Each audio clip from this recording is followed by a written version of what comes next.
पश्चिम बंगाल सरकार पर बीजेपी ने एक बार फिर आरोप लगाया है कि आखिर क्यों शाहजहां शेख को पश्चिम बंगाल की सरकार बचा रही है। केंद्रीय मंत्री हरदीप पुरी ने एक संवाददाता सम्मेलन में पश्चिम बंगाल सरकार से पूछा है आखिर क्यों वो शाहजहां शेख को बचाने में लगी है। टीएमसी लीडर, शायद उन्होंने टीएमसी को 2013 में ज्वाइन किया था, शाहजहां ने। वो इस एरिया के बाहुबली हैं, जो जमीन को वहां लोगों से करते थे एक्सप्लॉयटेशन, पर जो सेक्सुअल एक्सप्लॉयटेशन हुई है वहां, उसके बाद इन्फोर्समेंट डायरेक्टरेट की एक इन्वेस्टिगेशन थी। I think this incidents are of early January, शायद 5 जनवरी के आसपास। तो पहली बात तो 55 दिन somebody who's known by the entire population to have been involved in the committing of these atrocities, उसको पकड़ ही नहीं रहे थे। जब ये मामला आगे बढ़ा, और आगे क्यों बढ़ा, क्योंकि वहां की जो हमारी बहनें हैं, महिलाएं हैं, उन्होंने एजिटेट किया।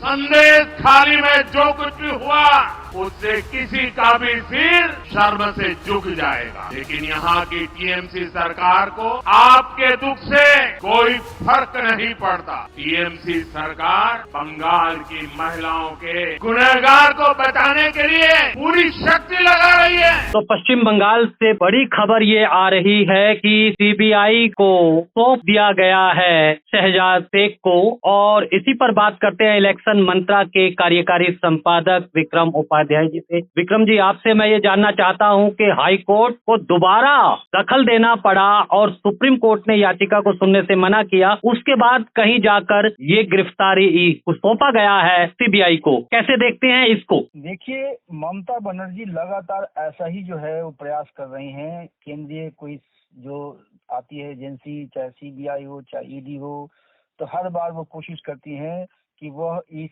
राज्य में यानी बंगाल में वो ना घुस पाए या कोई कार्रवाई ना कर पाए। इसका सीधा सा मतलब ये है कि ममता बनर्जी अपने सभी अपराधियों को जो उनके पार्टी से जुड़े हुए हैं उनको संरक्षण दे रही हैं। अभी आपको याद होगा, उनका एक आईपीएस अधिकारी था, उसको लेकर भी सुप्रीम कोर्ट में काफी तक मामला गया था। वो हर मामले में कोर्ट के आदेश के बिना केंद्र की किसी भी एजेंसी के साथ वो सहयोग नहीं करती हैं। अंततः कोर्ट को सामने आना पड़ता है, और ये लोकतंत्र के लिए अच्छी प्रक्रिया नहीं है। इसका सीधा सा कारण ये है कि लोकतंत्र में लोगों की राय बहुत महत्वपूर्ण रखती है।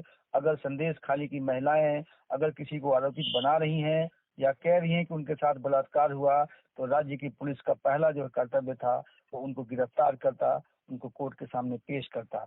लेकिन लगातार लगभग 2 महीने तक ममता बनर्जी उनको बचाती रही हैं। अंततः कोर्ट को सामने आना पड़ा, और कोर्ट की दखल के बाद, कोर्ट की जब दखल हुई है तब जाके ये गिरफ्तारी हुई है। ये बहुत ही शर्मनाक है। एक सवाल ये उठता है कि शहजाद शेख जो आरोपी हैं इस पूरे मामले में, वो कोर्ट नहीं जाते हैं, लेकिन पश्चिम बंगाल की सरकार जाके कोर्ट में गुहार लगाती है और महिलाओं के उत्पीड़न का पूरा ये मामला है। क्या राजनीति इस पर कहीं न कहीं ममता बनर्जी कर रही हैं, या क्या देखते हैं कि ये जो एक राजनीति का स्तर है वो कहां तक पहुंच गया है? देखिए, ममता बनर्जी की जो मुस्लिम पॉलिटिक्स है ना, पिछले कुछ सालों में बंगाल को एक डिस्टर्ब स्टेट में बदल दिया है। आए दिन वहाँ मारपीट, दंगे फसाद और बम फेंकने, गोली चलाने की घटनाएं पहले होती रहती थी।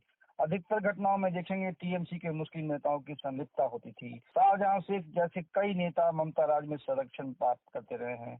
इस कुछ ही समय पहले आपको ध्यान होगा, अलाबुल इस्लाम नाम का एक और नेता को गिरफ्तार किया गया था, जो 1 दशक से भी अधिक समय से दक्षिण 24 परगना जिले में ममता की पार्टी का बड़ा चेहरा था। उसे कोलकाता पुलिस ने इंडियन सेक्युलर फ्रंट के कार्यकर्ता की हत्या के मामले में गिरफ्तार किया था। अलाबुल 2006 में टीएमसी के टिकट पर भागने से चुनाव भी जीत चुका था। तो इस तरह ममता की जो पॉलिटिक्स है वो ये है कि किसी भी तरीके से मुस्लिम वोट को अपने से न खिसकने दिया जाए। इसके लिए अगर अपराधियों को संरक्षण दिया जाए, इसके अगर बलात्कारियों को संरक्षण दिया जाए, तो कोई बड़ी बात नहीं है। ममता अपनी पॉलिटिक्स पे अड़ी हुई हैं। एक सवाल ये भी उठता है कि ममता बनर्जी ने तो इस पूरे मामले पर चुप्पी साधी और उसको बचाया, जैसा कि हाई कोर्ट ने अपने आदेश में भी कहा है, लेकिन जो दूसरे इंडी गठबंधन के सहयोगी दल हैं उन्होंने भी इस पर चुप्पी साधे रखी है। देखिए, वो क्या कहेंगे? अगर बलात्कार जैसे मामले पर भी अगर ममता का साथ देते हैं तो खुद ही एक्सपोज होते हैं। आप राजस्थान में इसके पहले इस तरह की घटनाएं हो चुकी थी, वहाँ भी महिलाओं के साथ बलात्कार हुआ था, जला दिया गया था। बंगाल में भी सेम स्थिति हो रही है। ममता बनर्जी के साथ कौन आएगा? ममता बनर्जी के साथ इस समय कोई आने की स्थिति में नहीं है। ममता बनर्जी पूरी तरह से एनडीए गठबंधन में भी अलग थलग है, क्योंकि बलात्कारियों को बचाने वाली सरकार या बलात्कारियों को बचाने वाली कोई पार्टी अगर सामने आती है और उसका चेहरा एक्सपोज होता है कोर्ट के सामने, पुलिस के सामने, सीबीआई के सामने, तो कोई भी पार्टी उसके साथ गठबंधन नहीं करना चाहेगी। एक समय था जब ममता बनर्जी फायर ब्रांड नेता के रूप में भले ही स्थापित थी, लेकिन आज ये समय है, जो इस समय जो ममता बनर्जी की पहचान हुई है वो यह है कि किसी तरह से सत्ता में बने रहो, चाहे अपराधियों को संरक्षण देना पड़े, चाहे बलात्कारियों को बचाना पड़े। ये संदेश पूरे देश में गया है और चुनाव चूंकि नजदीक है, इसलिए ममता बनर्जी के साथ कोई भी पार्टी अपने आप को वहाँ खड़ा होते नहीं देखना चाहेगी।